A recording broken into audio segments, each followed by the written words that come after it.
pivot, talk a little baseball for a second. Before we do that, a reminder that FanDuel is the official sportsbook partner of the Ultimate Cleveland Sports Show. And right now, new customers can bet just $5 on the FanDuel app. And if that bet wins, you get $300 in bonus bets to use across the app. So are you ready to play? If you are, download the FanDuel app now by going to FanDuel.com/UCSS to get started. That is FanDuel.com/UCSS to place your first $5 bet. FanDuel, America's #1 sportsbook.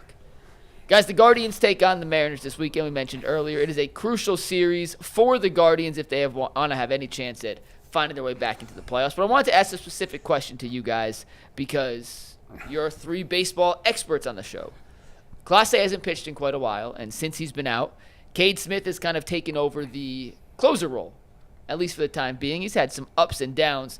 So when you look at Cade Smith, if Emmanuel Clase does not return, is Cade Smith the guy you'd feel comfortable being the Guardians' closer of the future? Or does he slot in and fit best as an elite, high-leverage setup man that the manager can use in different situations? Bull, what say you? Guys, I think Cade Smith can be a closer, but I think what we've seen since Emmanuel Clase has been shut down is it's not always so easy to be a closer, even if you're an excellent reliever.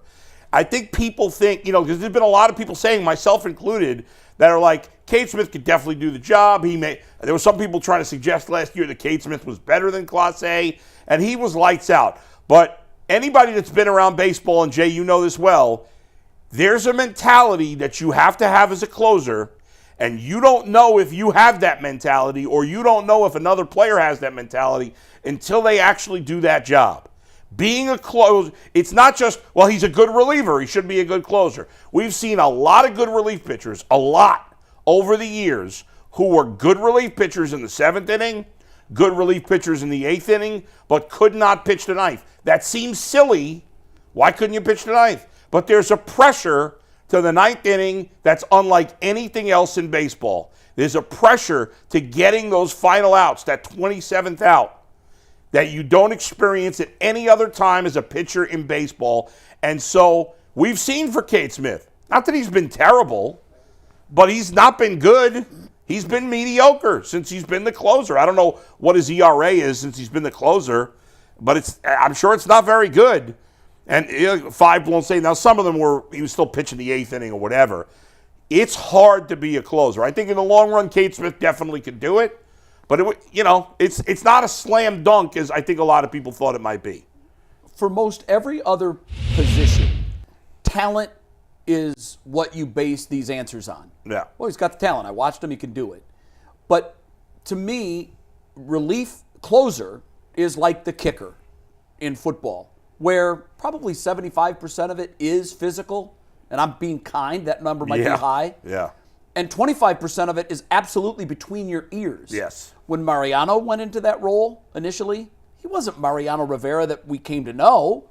He was a starter to start with, was not anything special. As he developed that cutter, he became unhittable. Yep. Our problem is the bar that we're measuring him against is almost perfection, because that's what we've seen most recently.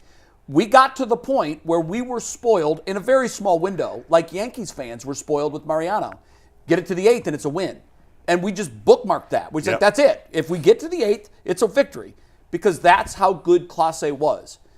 Cade Smith's stuff is very close to Emmanuel Clase's stuff. Sure. What is a work in progress is the pressure that goes along with coming out of that bullpen to start the 9th inning with a 1-run lead, knowing the 2, 3, 4 hitters are coming up to the plate. Right, and it doesn't even matter, like, you could say, well, he shut down the 2, 3, 4 hitters in the 8th inning. It doesn't matter because there's still another inning. Yep. There's a different mentality. I've always said about Cade Smith, when I've watched him in the 8th, I said he is the closer of the future for this team, because I eventually felt like they would trade Clase when it became appropriate, like they always do, and they'd have one in the wings. And I've also felt when you make that transition, give it a grace period of at least a season. Yeah, sure. He's going to have blown saves.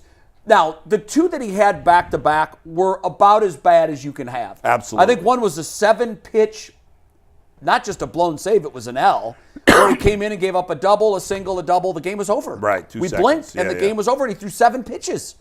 Like, that can't happen. He came out in his most recent save and look like Cade Smith again. Yeah. And he did that with a man on second to start the 10th. Yep. So I think he is going to be a closer. I agree. I don't think he'll ever be as good as what we saw Clase last year in the regular season. Because, Bull, as you know, that kind of season, you can count on one hand how many of those we've seen. Yeah, that's like Derek Gagne.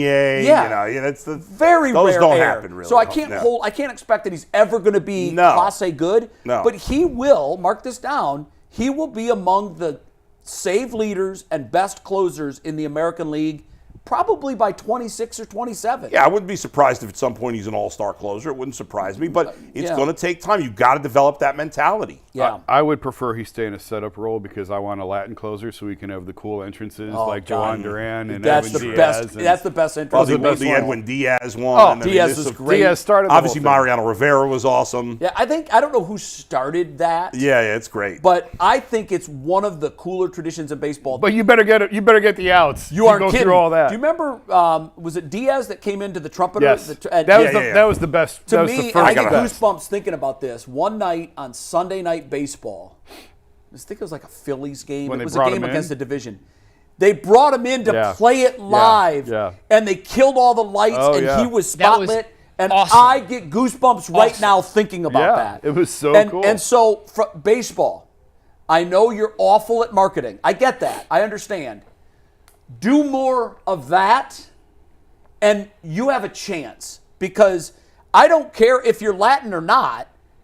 It's better with the Latin guys. Is a moment. When Duran was traded to the Phillies, the first time Philly did it, it was wild. I don't know if they still do it. They do it every time, but it was wild. The very first time. Oh yeah. And I saw Twins fans on social media like, seriously? Yeah, right. I feel sorry for him, but no, yeah, some of those entrances. Has anybody? I wish I could send this video to Mike. Have you seen this guy Tyler Phillips of the Marlins? You can send it to him on Twitter. I'm going to try. I don't know if I can find it. I'll try to I can't find show it. baseball footage, so if you're See if you. Oh, we can't play it. no, we get All flagged right. now. So for there's baseball this footage. dude named Tyler Phillips. He's been kind of a journeyman. Yeah. He's on the Marlins now. Is he the guy that throws frisbees? He slaps himself in the face. Yeah. Oh, you have seen it. Oh, yeah. Yeah, this guy's crazy. Oh, my God. And if you really want to see something funny, take a look at his post-game interview after his last hole. He got a chance. Yes. I think It was unbelievable. I think he actually got a chance to close that game for the first time, maybe. Was that That the might be the one, but the interview he afterwards, comes out of the field, he's smacking himself right in the so face. loud you can hear it. There's a camera right there at the exit of the bullpen. And when he slapped himself, he did it 3 times. You can hear it on audio. It's real slap. It's not like a, hey, come on, let's go. Yeah. It's as hard as he can do it. And after the game when he had the save, he was still in like combat mode. And I felt sorry for I didn't feel sorry for him. He wasn't mean to him, but he wasn't mean, but he was like, hey, can you take us through that? And he's like, he was just like, I had to get 3 outs. That's what I had to get. By the way, he's 6'5", 230. Yeah, he looked like a big dude. So it's not like he's just a little dude going crazy. Yeah, no, he's large gentleman. And that's a moment that is now becoming a thing. Remember Al Habrowski, the Mad Hungarian? Mad Hungarian. He would throw the rosin bag down as hard as he could. Well, he would walk off the mound behind the mound, face center field fence, do this, and then flip around. It was so cool. Yeah, it was great. You don't get a lot of stuff like that I got to anymore. meet him. I played in a couple of MLB alumni All-Star games with him. Yeah. And was he still doing that? He's a gimmick guy. Yeah. He would throw the smoke ball. Yeah. At one of his pitches during the game, he would light up the smoke bomb and he had and he would hold it and then he would throw it in. It would be an Ephus pitch with the smoke trail. That's funny. And he still did the entrance and the whole hype up thing. It was great. By the way, today happens to be the 14th anniversary of when 92.3 The Fan started and the Bull and Fox show started. First couple of years I did that show, I used to, before the show, I would spray water on my face and I do slap. Now, not like him. Not like I wasn't smacking myself. It was more like come on, let's go. Yeah. I was trying to fire myself up. I did that for, I don't know how many years, but a number of years. I used Bring to it do back, that. Bull. Bring it back. You want me to do it? Well, do some behind the for the scenes. 14th anniversary. When it's the 20th anniversary, then you I'm should do it. Yeah. All right, we got Super Chats.